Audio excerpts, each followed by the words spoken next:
आज की बात में आपका स्वागत है। आज मुस्लिम पर्सनल बोर्ड ने वक्फ प्रॉपर्टी के बिल के खिलाफ आर पार की जंग का ऐलान कर दिया।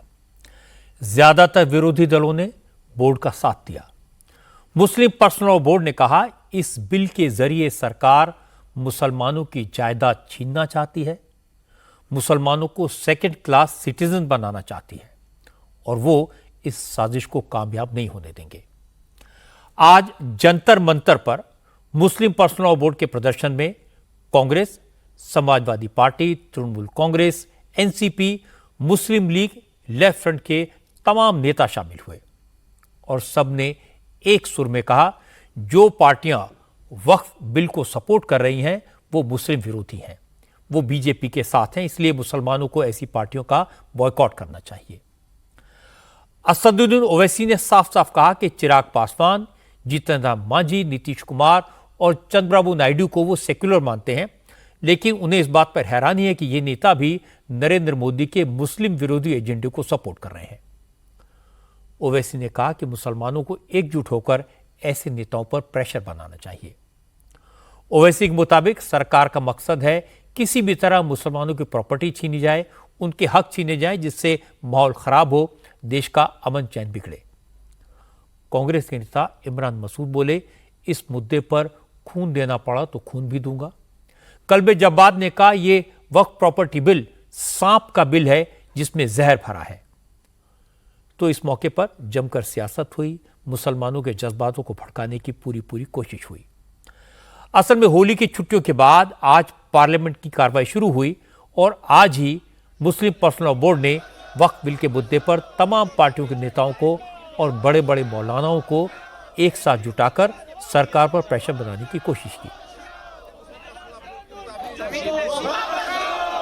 नेता भी पहुंचे, भीड़ भी इकट्ठी हुई, लेकिन बयानबाजी सिर्फ सियासी हुई।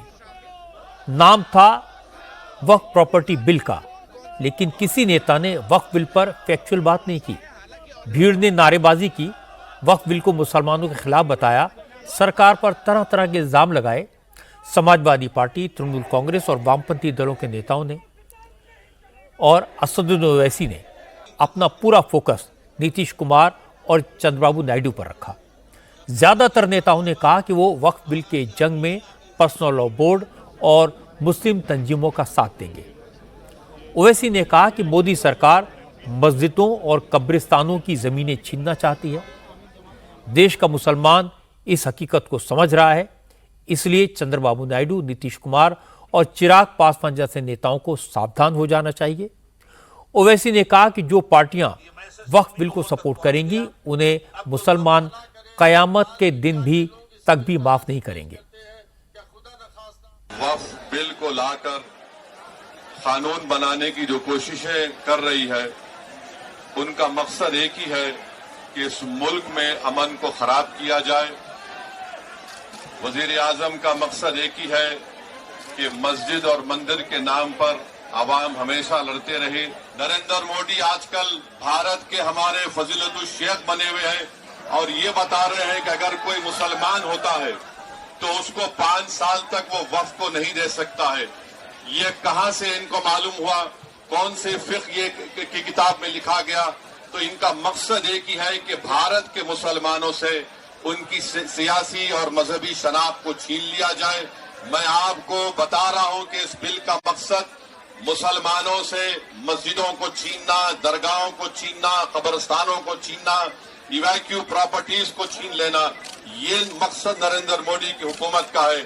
और हम कॉशन कर रहे हैं चंद्रबाबू नायडू को, हमारे पासवान साहब को और नीतीश कुमार को, याद रखिए, दुनिया जब तक कायम रहेगी, अगर आप इस वक्त नाजुक वक्त में इस बिल की तायीद करेंगे तो आपको मुसलमान कभी नहीं माफ करेगा, क्योंकि आपकी तायीद की वजह से ये बिल कानून बनेगा।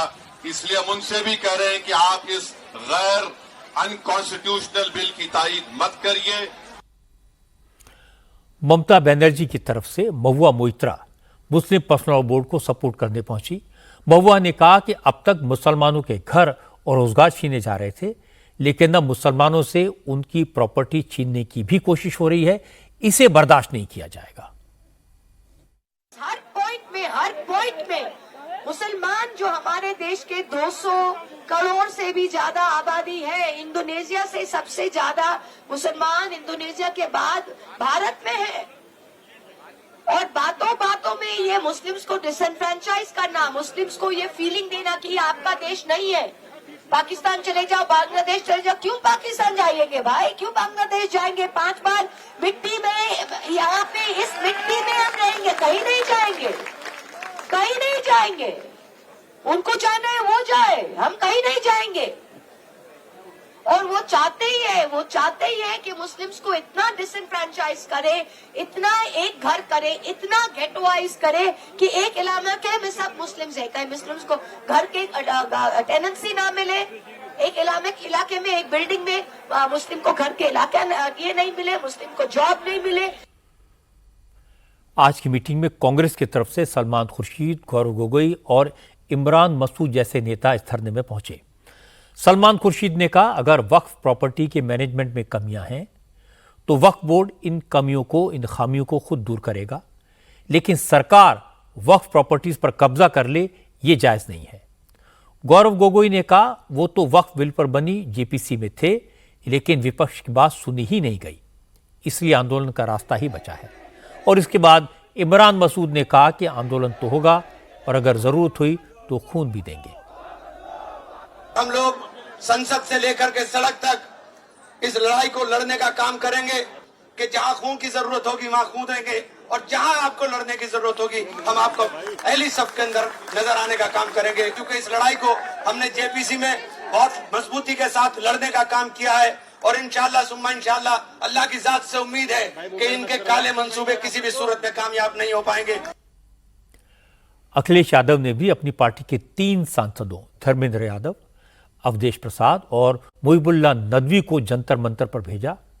नदवी ने कहा कि मोदी सरकार के राज में मुसलमानों के अलावा सिखों, दलितों और आदिवासियों पर भी जुल्म हो रहा है, इसलिए अब समाज के सभी वर्ग मिलकर सरकार के खिलाफ लड़ेंगे। मुहिबुल्लाह नदवी ने कहा, बीजेपी देश भर में एक मुसलमान को भी टिकट नहीं देती, तो फिर मुसलमानों की वक्फ प्रॉपर्टी की हिफाजत क्या करेगी? दलितों के ऊपर जो अत्याचार हो रहा है, आदिवासियों के हुकूक जो खत्म हो रहे हैं और सिखों के मामलात में जो दखल अंदाजी हो रही है, ये क्या तमाशा रखा है? आप समझते हैं हम कब तक बर्दाश्त करेंगे? देश की जनता के लोग जिस तरह से मजाक किया जा रहा है कि उनके मजहबी मामलात में दखल अंदाजी की जा रही है। ये बीजेपी वो पार्टी है जो एक मुसलमान को सारे मुल्क में एक सीट लोकसभा की नहीं दे सकती, वो वक्त की रक्षा क्या करेगी, हिफाजत क्या करेगी? देश की जमीन अरुणाचल और हिमाचल में खिसक रही है जमीन, उसके ऊपर सरकार ने आके बदली है। ये सिर्फ हिंदू मुस्लिम इशू को उठाकर लड़ाकर अपनी सरकार को मजबूत करना चाहते हैं। धर्मेंद्र यादव ने आरोप लगाया कि वक्फ बोर्ड की जमीन पर सरकार की नजर लंबे समय से है, लेकिन समाजवादी पार्टी मुसलमानों के साथ नाइंसाफी नहीं होने देगी। वक्फ बिल को किसी कीमत पर पास नहीं होने दिया जाएगा। सरकार को पता है कि रेल और रक्षा के बाद अगर सबसे ज्यादा कहीं जमीनें हैं तो हमारे वक्फ बोर्डों के पास है। ये बीजेपी के लोग जो देश के अंदर नफरत फैला रहे हैं, देश के अंदर लोगों को चैन से नहीं रहने देना चाहते हैं, देश के अंदर हमारे मुसलमान भाइयों के हर स्तर पर हमला कर रहे हैं, चाहे उनके शिक्षण संस्थान हो, चाहे उनका रोजगार हो, व्यापार हो। अब तो हद हो गई जब उनके द्वारा वक्फ की हुई जमीनों पर भी इनकी नियत है। तो मैं आदरणीय अखिलेश यादव जी की ओर से, समाजवादियों की ओर से आप सबको यकीन दिलाता हूं, हर स्तर का संघर्ष करेंगे, इस बिल को वापस करा के छोड़ेंगे, ये मैं आप सभी को यकीन और विश्वास दिलाना चाहता हूं। इसके बाद मौलानों की तकरीरें हुई। कल्बे जव्वाद ने कहा, वक्फ बिल मुसलमानों के प्रति नफरती एजेंडे का सबूत है। कल्बे जव्वाद ने कहा, सरकार ने पहले ही वक्फ की काफी जमीन हड़प ली है, लेकिन अब इस बिल के बाद सरकार कानूनी तौर पर वक्फ की जमीन पर कब्जा कर लेगी, इसे बर्दाश्त नहीं किया जाएगा। गवर्नमेंट के पास जितनी भी जमीनें वक्फ की है वो गवर्नमेंट की हो जाएगी। इसका मतलब है कि चोर को चोरी का माल मिल जाएगा।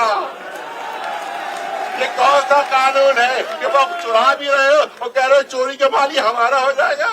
इससे बड़ा नुकसान और क्या हो सकता है? ये वक्फ बिल नहीं है बल्कि सांप का बिल है। ये वक्फ बिल नहीं है, सांप का बिल है। इसके अंदर जहर भरा हुआ है। ये सिर्फ और सिर्फ मुसलमानों को नुकसान पहुंचाने के लिए बिल बनाया गया है और सिर्फ तबाही और बर्बादी के लिए बिल बनाया गया है और कट्टरवादियों को खुश करने के लिए बिल बनाया गया है। कहा गया कि साहब वो जो है बड़ा गरीबों की मदद होगी, गरीबों की मदद होगी। तो मैंने कहा कि 1000 टन सोना मंदिरों के अंदर रखा हुआ है। 1000 टन सोना। अगर गरीबों से मोहब्बत है तो ये दम सोना जो है ये गरीबों में बांट दो तो सारे हिंदुस्तान के गरीब धनवान हो जाएंगे। सिर्फ हमारे वक्त से मोहब्बत है तुम्हें। जमीयत उलमाए हिंद के अध्यक्ष मौलाना महमूद मदनी ने कहा, अगर इस लड़ाई को जीतना है तो सभी माइनॉरिटीज को साथ लेकर चलना होगा। हमारे घरों में बिल्डोजर चल रहे हैं, मस्जिदों और मदरसों में बिल्डोजर चल रहे हैं और अब ये वक्फ एक्ट के जरिए से भारत के दस्तूर पर, संविधान पर बिल्डोजर चलाया जा रहा है, चलाने की कोशिश हो रही है। तो मैं इसकी मुखालिफत तो हर हाल में करनी है, लेकिन आगे का लाए अमल क्या होगा, आगे कैसे किया जाएगा इसको। और हमें नहीं जमा होना है बल्कि हमें अपने साथ और भी सबको जमा करना है। थोड़ी तकलीफें रसन, फिर थोड़ी सी तकलीफें दार। रसन कहते हैं जेल को। तो अब सिर्फ सड़क से काम नहीं चलेगा। थोड़ी तकलीफें रसन, फिर थोड़ी सी तकलीफें दार, उसके बाद है दोस्तों आराम ही आराम है। वक्फ संशोधन बिल को लेकर सरकार ने रायशुमारी की, ईमेल के जरिए लोगों के रिएक्शन मंगवाए, जेपीसी बनाई, विपक्ष के नेताओं समेत तमाम मुस्लिम सांसदों को इसका मेंबर बनाया। जेपीसी की कई मीटिंग्स हुई, लेकिन विपक्ष कह रहा है कि उनकी बात नहीं सुनी गई।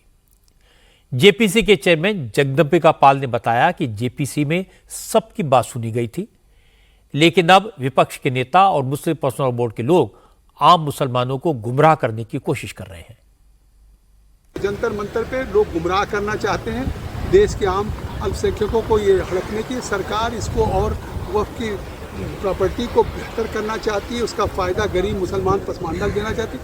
1 इंच भी कोई मस्जिद या कब्रिस्तान को कोई लेना नहीं चाहता है। इसके बावजूद भी जंतर मंतर पे विपक्ष के भी सांसद और all India Muslim personal board ये लोग इकट्ठा होकर के इस तरह से गुमराह कर रहे हैं। सलमान खुर्शीद साहब कह रहे हैं कि मशवरा जरूर किया गया है, आपने उन्हें सुना है लेकिन समझने की कोशिश नहीं की जेपीसी के हमने जरिए। उनको सुना भी है, हमने उनको समझने की भी कोशिश की है और सलमान साहब को नहीं मालूम है कि हमारी रिपोर्ट में उवैसी साहब हों, कल्याण बनर्जी हों, संजय सिंह हों, ए राजा हों, अब्दुल्ला साहब हों, मुहिबुल्ला साहब हों, सैयद नसीर हों, सबके डिसेंट नोट भी हैं। वो रिपोर्ट इतिहास होगा, दस्तावेज होगा, ऐसा नहीं जो लोकतांत्रिक ढंग से न केवल हमने उसका मतलब रिपोर्ट को प्रस्तुत किया बल्कि रिपोर्ट के साथ साथ सबके व्यूज को हमने ऐड किया। इस दौरान राज्यसभा के पूर्व सांसद मोहम्मद अदीब ने जगदम्बिका पाल को धमकी दी है। मोहम्मद अदीब ने कहा, अगर ये बिल पास होता है तो देश के मुसलमान जगदम्बिका पाल को दिखा देंगे कि वो क्या कर सकते हैं। जगदम्बिका पाल साहब को आप ये खबर दे दीजिए कि वो पास करके दिखाएं और फिर देखें कि क्या हश्र होता है उनका और उन पार्टियों का जिन्होंने इस बिल को पास कराया है, उसको हम दिखाएंगे। अब कदम जितना भी डेमोक्रेसी में जो हमें इजाज़त है कॉन्स्टिट्यूशन के तहत, वो सब करेंगे और पहचानवाएंगे कि ये इसमें से बेईमान कौन लोग हैं और इसमें मतलब परस्त कौन लोग हैं। मैंने आपको विपक्ष के इतने सारे नेताओं और मौलानाओं की बात सुनवाई। इन सब की बातों से यह तो क्लियर है कि सबके अपने अपने इंटरेस्ट हैं। वक्फ बिल से किसी को कोई मतलब नहीं है, किसी को इससे कोई खास फर्क भी नहीं पड़ता कि वक्फ बिल में है क्या और क्या नहीं है, इसके प्रोविजंस क्या हैं, क्योंकि ये बिल किसी ने पढ़ा नहीं है, क्योंकि इस बिल का फाइनल ड्राफ्ट अभी तक सामने आया ही नहीं है। अब ये सबको पता है कि देश भर में 9 लाख से ज़्यादा प्रॉपर्टीज़ वक्फ बोर्ड के पास हैं। रेलवे और आर्मी के बाद सबसे ज़्यादा ज़मीन वक्फ बोर्ड के पास है। आपको जानकर हैरानी होगी कि देश भर में वक्फ बोर्ड की 1.25 लाख करोड़ की प्रॉपर्टीज़ हैं और 1.25 लाख करोड़ की प्रॉपर्टीज़ से साल भर में 1.25 करोड़ रुपए की आमदनी होती है, जबकि इतनी प्रॉपर्टी से कम 12,500 करोड़ की इनकम होनी चाहिए। अब मुस्लिम भाइयों बहनों को सोचना है कि 12,500 करोड़ किसकी जेब में जा रहे हैं, नुकसान किसका हो रहा है। अगर वक्फ की प्रॉपर्टी से इनकम होगी तो वो पैसा मुसलमानों के विकास के कामों में लगेगा। अब सवाल यह कि अगर असलियत यह है तो फिर इतनी हाय तौबा क्यों मची है। असल में अभी तक वक्फ प्रॉपर्टीज का रेगुलेशन वक्फ बोर्ड के हाथों में है। वक्फ बोर्ड पर गिने चुने लोगों का कब्जा है, उनकी मनमानी चलती है। ये ताकतवर लोग हैं। अगर वक्फ प्रॉपर्टीज एक्ट बन गया तो इन लोगों की दुकानदारी खत्म हो जाएगी, इसलिए इतना शोर मचाया जा रहा है। जहां तक पॉलिटिकल पार्टीज के नेताओं का सवाल है तो उसमें विरोधी दलों का वोट बैंक है, इसलिए वो मुस्लिम पर्सनल लॉ बोर्ड के साथ खड़े हैं। लेकिन सरकार के पास बहुमत है, बहुत सारे मुस्लिम संगठन, इस्लामिक स्कॉलर्स और मौलाना वक्फ बिल के सपोर्ट में हैं। इसलिए सरकार इस बिल को पार्लियामेंट में लाएगी और पास भी करवाएगी। आज हिंदू मुस्लिम की सियासत महाराष्ट्र में भी दिखाई दी। मुद्दा बना औरंगजेब की कब्र। संभाजी नगर से औरंगजेब की कब्र हटाने की मांग को लेकर आज बजरंग दल और विश्व हिंदू परिषद के कार्यकर्ताओं ने पूरे महाराष्ट्र में प्रोटेस्ट किया। छत्रपति संभाजी नगर, नागपुर, नासिक, कोल्हापुर, पुणे, मुंबई समेत कई शहरों में विश्व हिंदू परिषद और बजरंग दल के कार्यकर्ता सड़कों पर उतरे और देवेंद्र फडणवीस की सरकार से महाराष्ट्र की धरती से औरंगजेब की निशानी मिटाने की मांग की। औरंगजेब की कब्र संभाजी नगर के खुल्दबाग में है। क्योंकि खुल्दाबाग में भी आज प्रोटेस्ट हुआ, इसलिए प्रशासन ने औरंगजेब के मकबरे की सुरक्षा बढ़ा दी। मकबरे की तरफ जाने वाले सारे रास्तों पर बैरिकेड लगा दिए गए।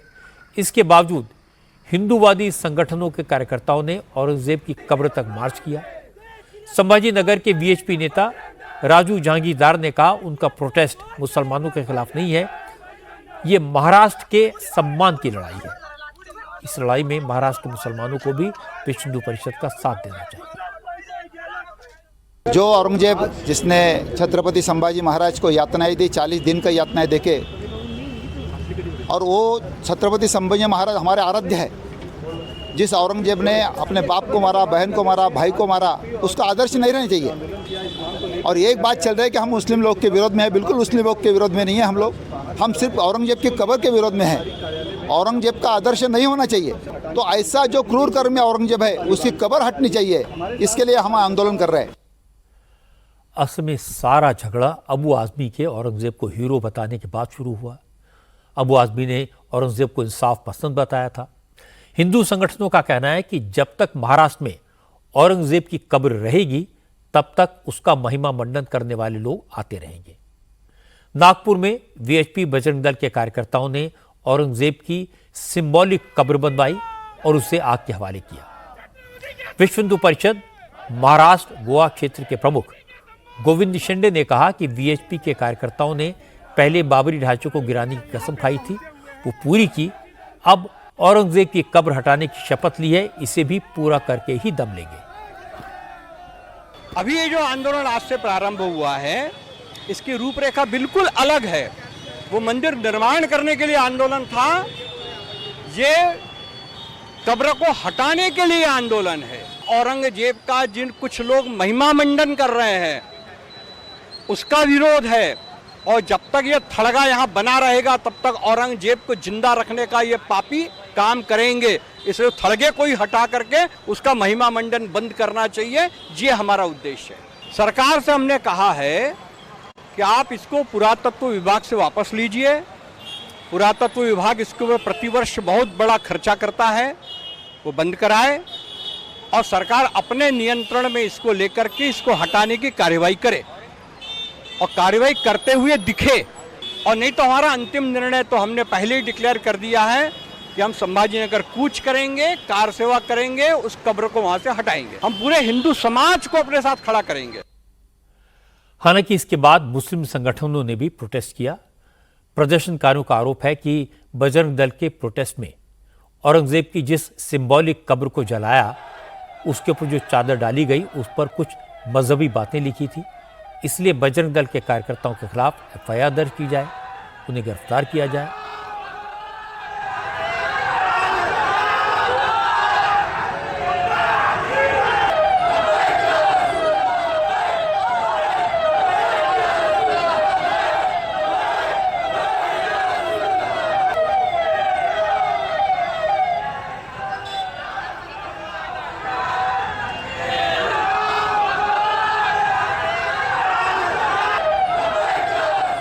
जो तस्वीरें आप देख रहे हैं ये उस प्रोटेस्ट की हैं जो अभी उस इलाके में चल रहा है। पुलिस ने प्रदर्शनकारियों से बात की है, उन्हें समझाने की कोशिश की है, एफआईआर भी दर्ज कर ली है, लेकिन प्रोटेस्ट करने वाले अभी नहीं माने हैं और इस मौके पर और भीड़ इकट्ठा हो गई है, नारेबाजी हो रही है। थोड़ी देर पहले कुछ हिंदू संगठनों के लोग भी यहां पहुंच गए थे, पथराव भी हुआ, आसपास के इलाके में आग लगा दी गई। पुलिस ने हालात संभालने के लिए टीयर गैस शेल्स का इस्तेमाल किया। पुलिस उनको रोकने के लिए कोशिश कर रही है, सीधे जा रहे इस तरीके से पुलिसकर्मी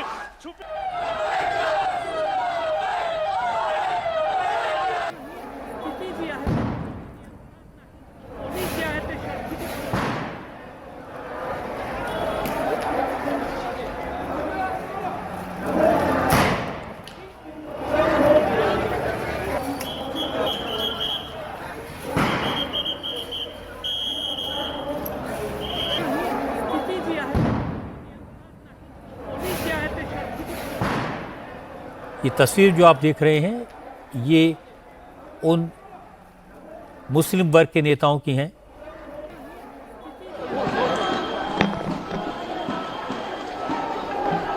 जो वीएसपी के खिलाफ प्रोटेस्ट कर रहे हैं।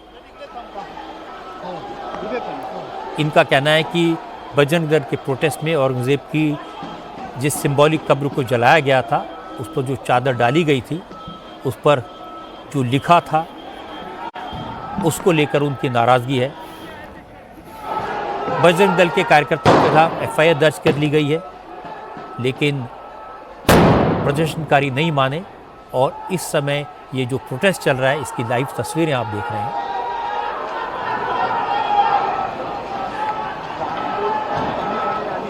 भारी भीड़ इकट्ठा हो गई, नारेबाजी हुई, हिंदू संगठनों के लोग भी वहां पहुंचे,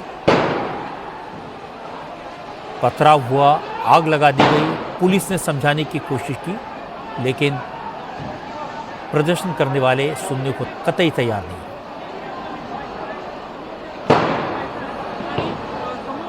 पुलिस को टीयर गैस शेल्स चलाने पड़े, जिसकी आवाज़ें आप सुन रहे हैं।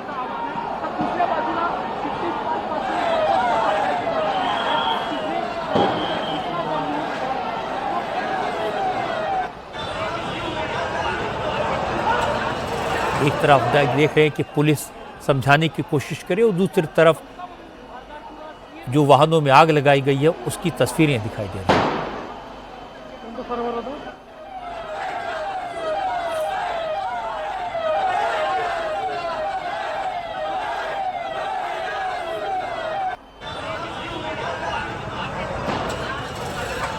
औरंगजेब की कब्र को लेकर आज दिन भर प्रोटेस्ट हुए। ये शाम की तस्वीरें हैं, अभी की तस्वीरें हैं, जहां दो गुटों के बीच संघर्ष हुआ।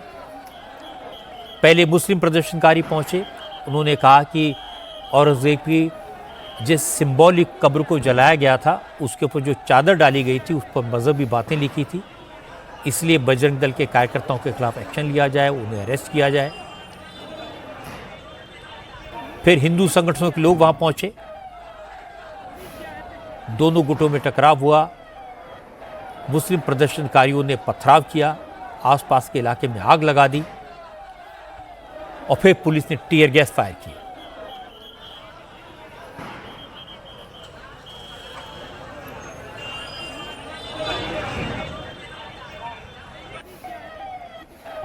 हमारे संवाददाता राजीव कुमार इस वक्त हमारे साथ हैं। राजीव, इस समय क्या ताजा हालात है, क्या अपडेट दे सकते हैं आप? देखिए, महाल का एरिया है रजत जी, वहाँ पे ये माहौल जो है वो खराब हुआ है। फिलहाल पुलिस लगातार कोशिश कर रही है दोनों पक्षों को समझाने की और माहौल को शांत कराने, लेकिन अभी भी स्थिति जो है वो तनावपूर्ण बनी हुई है। मस्जिद से लाउडस्पीकर ऐलान किया जा रहा है और मुस्लिम पक्ष जो इस वक्त वहाँ मौजूद है उसे शांत करने की कोशिश जो है मस्जिद से अनाउंसमेंट करके की जा रही है कि शांति बनाए रखने की अपील जो है वो की जा रही है। लेकिन फिलहाल पुलिस सूत्रों से जो हमारी बात हुई है, जो आला अफसर है वो कह रहे हैं कि स्थिति अभी भी तनावपूर्ण है और स्थिति को काबू में लाने की कोशिश फिलहाल चल रही है। जिस तरीके से औरंगजेब के कब्र को हटाने की मुहिम हिंदुत्ववादी संगठनों ने चलाया है और कई जगह पर इसको लेकर ज्ञापन दिया जा रहा था, प्रोटेस्ट किया जा रहा था, आज शांतिपूर्ण तरीके से कई जगह पर बजरंग दल और विश्व हिंदू परिषद ने प्रोटेस्ट किया। तो उसी प्रोटेस्ट के दौरान फिलहाल जो प्राथमिक जानकारी मिल पा रही है, उसी प्रोटेस्ट के दौरान जो है ये माहौल बिगड़ा है और बताया जा रहा है कि कुछ पुलिसकर्मी भी इसमें जख्मी हुए हैं रजत जी, और उन्हें फिलहाल अस्पताल ले जाया गया है। पुलिस कोशिश कर रही है कि मामले को जल्द से जल्द सुलझाया जाए और स्थिति को नियंत्रण में किया जाए, लेकिन फिलहाल अभी भी वहां पर जो असामाजिक तत्व हैं वो माहौल खराब करने की कोशिश राजेश, कर मैं रहे हैं। आपको 1 मिनट के लिए रोकूंगा। योगेंद्र तिवारी हमारे संवाददाता वो मौके पर पहुंच चुके हैं और उन्होंने जो रिपोर्ट भेजी है ये मैं दर्शकों के साथ शेयर करना चाहता हूं। बजरंग दल ने आज नागपुर के महाल में शिवाजी प्रतिमा के समक्ष औरंगजेब के मकबरे को उखाड़ फेंकने के लिए आंदोलन किया था, संकल्प आंदोलन था। उस दौरान बजरंग दल के कार्यकर्ताओं ने प्रतीकात्मक मकबरे को दहन किया। उस दौरान ऐसा मुस्लिम समाज का कहना है कि जो चादर थी, जो प्रतीकात्मक जलाया गया, उस समय जो चादर थी उसके ऊपर कलमें लिखी गई थी, जिसके विरोध में मुस्लिम समाज यहाँ पे प्रदर्शन कर रहा है। दोपहर की नमाज के बाद ये मस्जिद देख रहे हैं, दोपहर की नमाज के बाद इस मस्जिद से मुस्लिम समाज के लोग आए, यहाँ पे कुछ देर के लिए इन्होंने प्रोटेस्ट किया। ये देखिए पुलिसकर्मियों पे भी हमला हुआ है, घायल हुए पुलिसकर्मी, जिनको उनके सहयोगी उनको इलाज के लिए लेके जा रहे हैं। अब तक ऐसी खबर आ रही है कि 3 से 4 पुलिसकर्मी घायल हो चुके हैं। पुलिस यहाँ पे मुस्लिम समाज को तितिर बितिर करने के लिए आंसू गैस के गोले भी छोड़ रही है। मुस्लिम समाज का ऐसा कहना है कि कलमे जो लिखी हुई थी उसके खिलाफ, धर्म के खिलाफ ये पूरा का पूरा ये बजरंग दल ने प्रोटेस्ट किया हुआ है। योगेंद्र, इस समय ताजा स्थिति क्या है ये आप बता सकते हैं? रजत जी, काफी ज्यादा स्थिति यहाँ पे तनावपूर्ण हो चुकी है। मुस्लिम समाज एक तरफ से आया हुआ पत्थरबाजी कर रहा है, आगजनी कर रहा है। जहाँ पे फ्लाईओवर का काम चल रहा था वहां पे जो मशीनरी रखी थी उसको उन्होंने आग के हवाले कर दिया। पुलिस ने उनके ऊपर आंसू गैस के गोले छोड़ दिए, लेकिन स्थिति काफी तनावपूर्ण है। दूसरी तरफ रजत जी एक बात और बताना चाहूंगा कि बजरंग दल, विश्व हिंदू परिषद और भारतीय जनता युवा मोर्चा के कार्यकर्ता भी एक तरफ से बाहर निकले हुए हैं।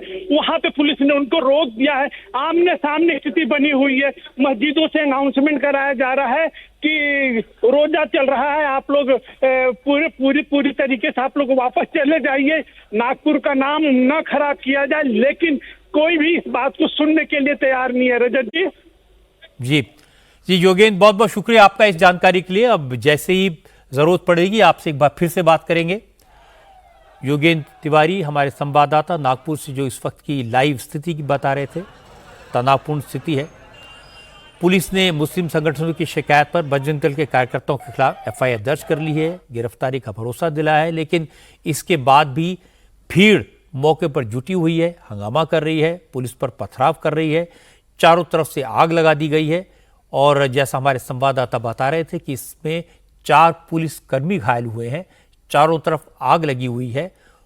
VHP और बजरंग दल के कार्यकर्ता भी मौके पर पहुंचे हैं, आमने सामने की स्थिति है। और जैसा योगेंद्र तिवारी बता रहे थे कि नागपुर में इस वक्त भारी टेंशन है।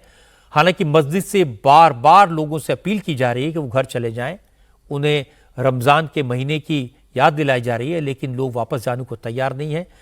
इस समय भारी पुलिस फोर्स वहां पर तैनात है, हालात को काबू में करने की कोशिश की जा रही है।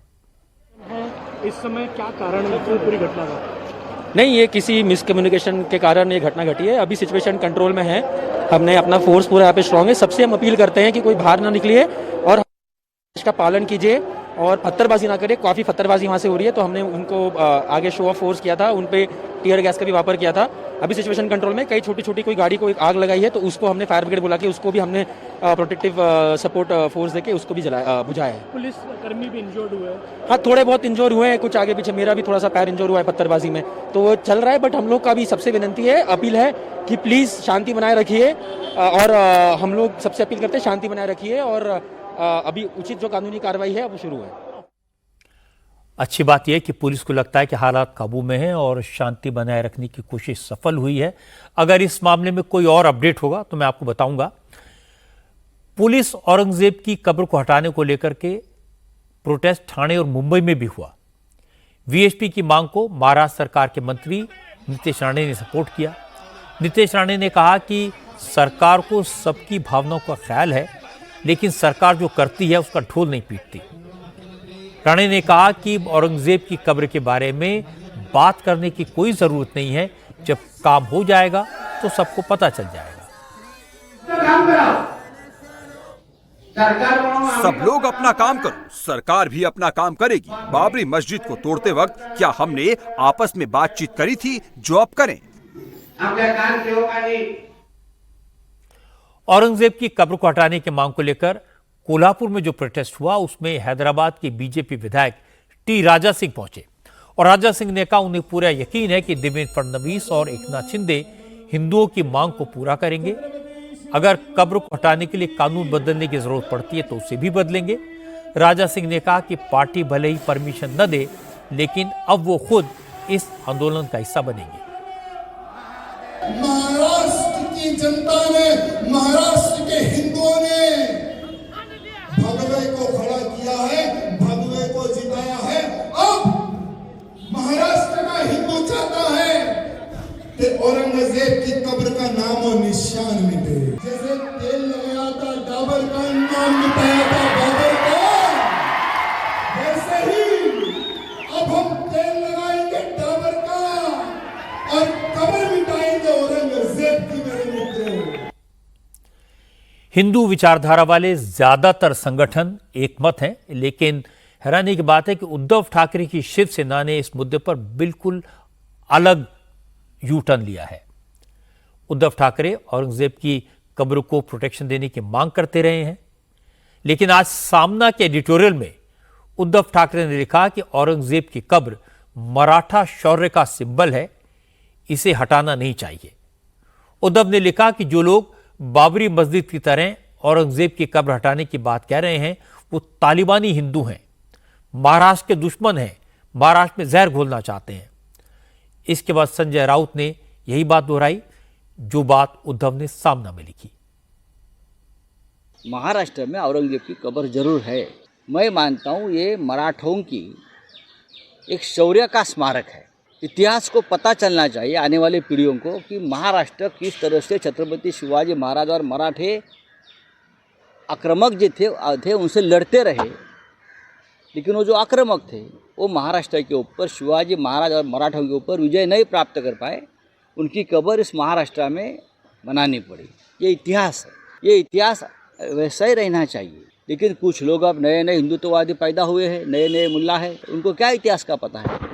कोई उनको चाबी मारता है। और आंदोलन करने की क्या ज़रूरत है? सरकार किसकी है? मोदी जी की है ना। सरकार आरएसएस की है ना देश में और महाराष्ट्र में। तो आंदोलन क्यों कर दो?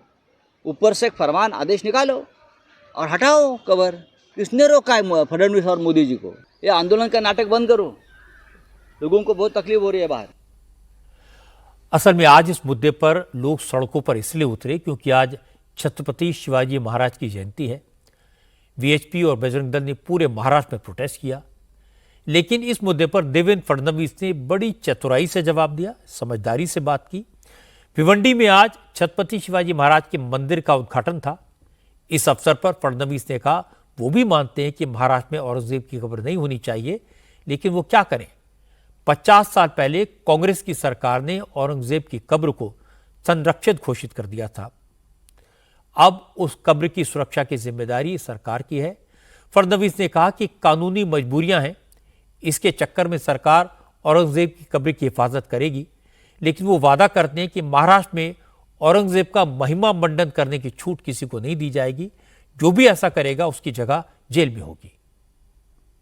आज यातनं एक संदेश निश्चितपणे जातो आहे की या देशामध्ये महिमा मंडन होईल तर ते छत्रपती शिवरायांच्या मंदिराचं होईल, औरंगजेबाच्या कबरीचं होणार नाही।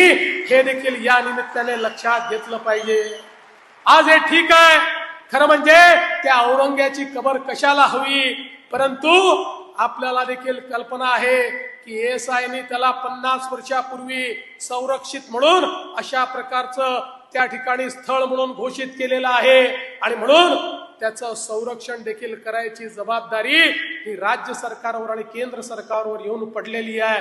काय दुर्दैव आहे, ज्या औरंग्याने आमच्या हजारो लोकांना मारलं त्याच्याच कबरीचं संरक्षण आम्हाला करावं लागतं. पण एक वचन तुम्हाला निश्चितपणे देतो, काहीही झालं तरी या महाराष्ट्रामध्ये औरंगजेबाच्या कबरीचं महिमा मंडन होऊ देणार नाही, त्याचं उदात्तीकरण होऊ देणार नाही. त्याचं उदात्तीकरण करण्याचा कोणी प्रयत्न केला तर तो प्रयत्न त्याच ठिकाणी चिरडून टाकण्याचं काम या आम्ही केल्याशिवाय राहणार नाही. हे वचन छत्रपती शिवरायांच्या या मंदिराच्या समोर आपल्या सर्वांना मी देतो.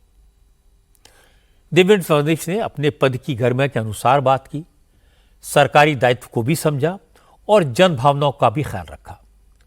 औरंगजेब की कब्र को देखकर भारतवासियों का खून तो खौलता है. महाराष्ट्र के लोगों को यह बांधकर और बुरा लगता है कि छत्रपति शिवाजी महाराज के राज राजेश्वर मंदिर के रख रखाव पर सालाना सिर्फ 6,000 रुपये खर्च होते हैं, जबकि औरंगजेब की कब्र के मेंटेनेंस पर 6.5 लाख रुपए खर्च होते हैं.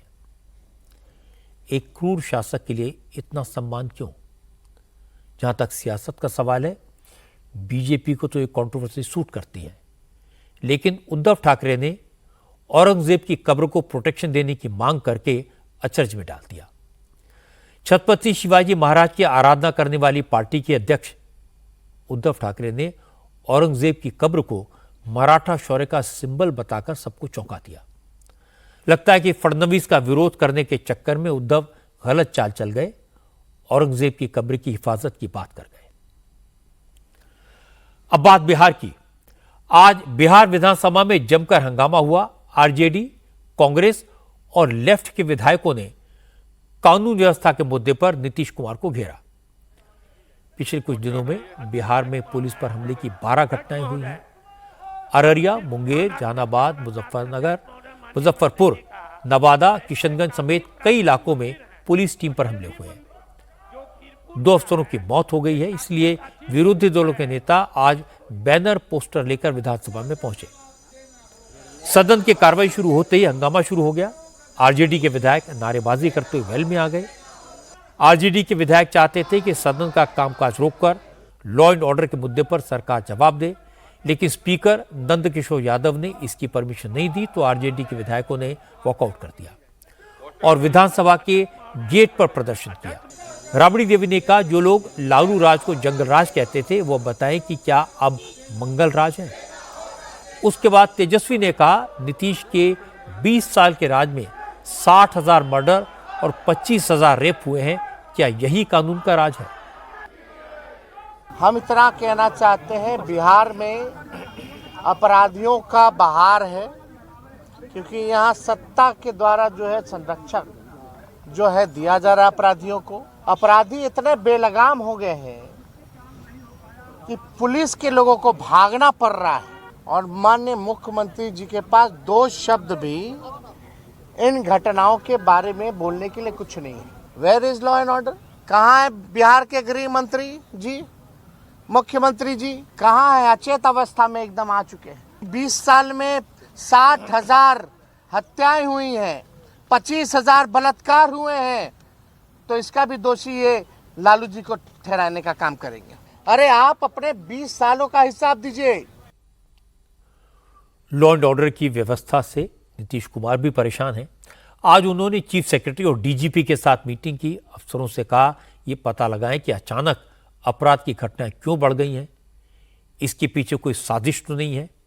और इसके बाद जेडीयू के कई नेताओं ने कहा कि बिहार में चुनाव करीब हैं और जिस तरह अचानक लूटपाट और पुलिस पर हमले हुए हैं, उससे लगता है कि कोई सरकार को बदनाम करने की साजिश कर रहा है. जेडीयू के महासचिव और नीतीश सरकार में मिनिस्टर अशोक चौधरी ने कहा, अपराधियों को किसी कीमत पर बख्शा नहीं जाएगा और अगर इन घटनाओं के पीछे कोई साजिश है तो पुलिस साजिश करने वालों को भी बेनकाब करेगी.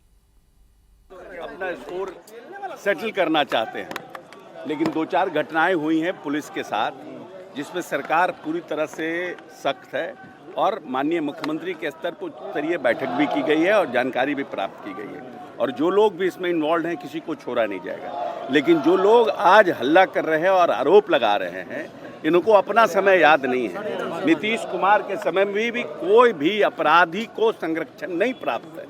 और इनके समय में किस तरह से स्टेट स्पॉन्सर्ड क्राइम होता था, ये लोग क्या बोलेंगे? ऐसा कोई है एक भी प्रमाण कि माननीय मुख्यमंत्री के कोई नजदीकी व्यक्ति हो या हमारी पार्टी का कोई व्यक्ति हो जो किसी अपराध में संलिप्त हो? ये पहली बार ऐसी घटना हुई है। एक साथ होली में पुलिस पर 3-3, 4-4 जगह इस तरह की घटना हुई है। कौन लोग हैं? कोई सरकार को बदनाम करने की कोई साजिश तो नहीं है, कोई प्लानिंग तो नहीं था, पता चल जाएगा। बिहार में पुलिस पर हमले की घटनाएं नीतीश कुमार की सरकार के दामन पर बदनुमा दाग हैं। ये कहने से काम नहीं चलेगा कि चुनाव करीब हैं और नीतीश को बदनाम करने के लिए कोई ये करवा रहा है। अगर वाकई में ये कोई साजिश है, अगर वाकई में ये कोई करवा रहा है, तो उसे पकड़ने की जिम्मेदारी भी नीतीश कुमार की है, उनकी सरकार की है। दिल्ली पुलिस ने महिलाओं के साथ छेड़खानी रोकने के लिए एक बड़ा कदम उठाया है। यूपी के एंटी रोमियो स्क्वाड की तर्ज पर अब दिल्ली में एंटी ईव टीजिंग स्क्वाड बनाया जा रहा है, जिसका नाम शिष्टाचार स्क्वाड होगा। दिल्ली के हर डिस्ट्रिक्ट में ऐसे 2 स्क्वाड तैनात होंगे, जिसमें एक इंस्पेक्टर, एक सब इंस्पेक्टर, एक हेड कांस्टेबल और 8 कांस्टेबल्स होंगे। इन 8 पुलिसकर्मियों में 4 महिला कांस्टेबल्स भी होंगी। शिष्टाचार स्क्वाड पब्लिक ट्रांसपोर्ट में सरप्राइज चेक्स करेगा। पब्लिक प्लेसेस पर शिष्टाचार स्क्वाड के जवान सिविल ड्रेस में तैनात रहेंगे। अगर कोई बहन बेटियों के साथ गलत हरकत करेगा, छेड़खानी करेगा, तो उसे तुरंत पकड़ेंगे।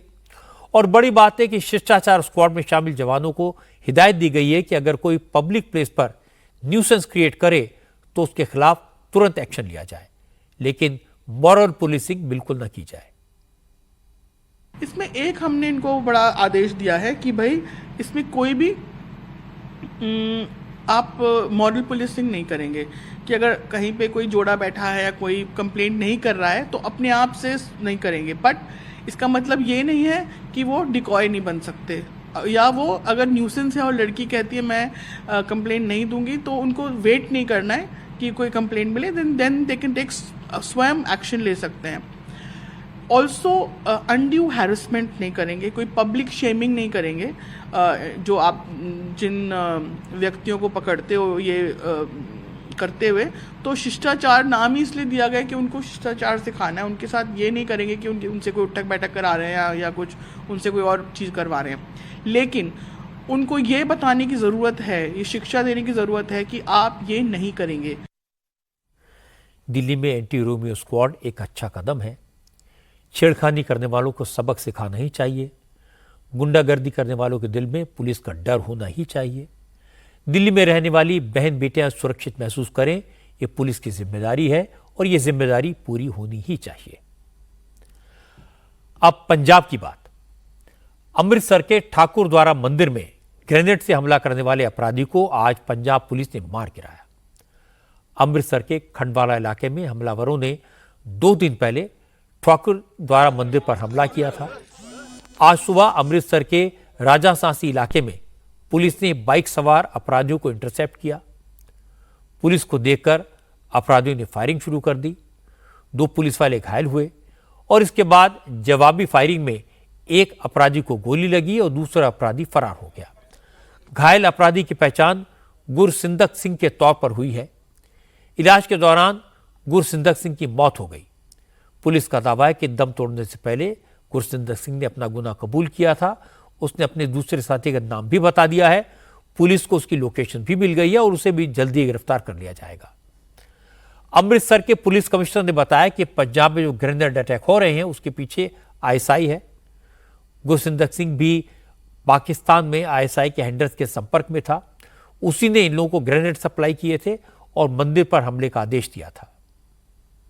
आईएसआई बाहर बैठे स्मगलर्स और फॉरेन हैंडलर्स जो हमारे बैठे हैं बाहर में टेररिस्ट ग्रुप्स, उनके थ्रू बड़े भोले भाले लोगों को, यूथ को इसमें पैसे के लालच में, बड़े छोटे लालच में फुसला लेते हैं और उसके बाद उनको यूज़ करके ऐसे कामों में लाते हैं, और जिससे कि पंजाब में और हमारे शहर में उन्होंने बदअमनी फैलाने की कोशिश की। बट परमात्मा की ब्लेसिंग के साथ हमेशा ही अमृतसर पुलिस और पंजाब पुलिस अपने बड़े सक्षम तरीके से सभी केसेस को ट्रेस करने में कामयाब हुई है और पूरी हम डोमिनेट करके रखेंगे अपने एरिया को आगे भी। आतंकवाद से लड़ने का पंजाब पुलिस का एक शानदार रिकॉर्ड है। पंजाब पुलिस ने अपनी जान पर खेलकर बलिदान देकर पंजाब से आतंकवाद को खत्म किया। अब नया चैलेंज पंजाब के गैंगस्टर्स का है और ये अच्छी बात है कि पंजाब पुलिस ने गैंग्स के खिलाफ भी जीरो टॉलरेंस की पॉलिसी बनाई है। अमृतसर की वारदात गैंगस्टर्स के लिए एक चेतावनी है क्योंकि उनका अंजाम बुरा होगा। आज तुलसी गबाड़ ने प्रधानमंत्री नरेंद्र मोदी से मुलाकात की। मोदी ने तुलसी गबाड़ को प्रयागराज के महाकुंभ से लाया गया गंगा जल भेंट किया और उन्हें महाकुंभ के बारे में बताया। तुलसी गबाड़ ने भी मोदी को बताया कि वो भगवत गीता का पाठ करती हैं। मुश्किल वक्त में गीता का ज्ञान उन्हें शक्ति देता है। अभी जो महाकुंभ हुआ, गंगा यमुना शरद सभी पूरी जिस मुहूर्त था 45 दिन का, तो बड़ा महत्व का माना जाता है। और उस समय देश के 66 करोड़ लोगों ने 660 मिलियन लोग वहां गए उस पानी में डुबकी लगाने के लिए, मर गया। तो उस समय जो पानी होता है उस समय का ही गंगा। इससे पहले तुलसी गबाड़ ने रक्षा मंत्री राजनाथ सिंह से मुलाकात की। राजनाथ सिंह ने तुलसी गबाड़ के सामने अमेरिका में खालिस्तानी उग्रवादियों की बढ़ती गतिविधियों का मुद्दा उठाया और भारत विरोधी हरकतें करने वालों के खिलाफ एक्शन लेने को कहा। तुलसी ने भरोसा दिलाया कि अमेरिका एंटी इंडिया एक्टिविटीज को बर्दाश्त नहीं करेगा। तुलसी गबाड़ राजनाथ सिंह के साथ इंडिया अमेरिका के रिश्तों के अलावा चीन और पाकिस्तान के संबंधों पर भी खुलकर बात की। आतंकवाद के इशू पर तुलसी गबाड़ ने कहा, दहशतगर्दी दुनिया के लिए सबसे बड़ा खतरा है, इसलिए प्रेसिडेंट ट्रंप इसे लेकर बेहद सीरियस हैं। भारत और अमेरिका मिलकर आतंकवाद से लड़ेंगे और इसे हराएंगे।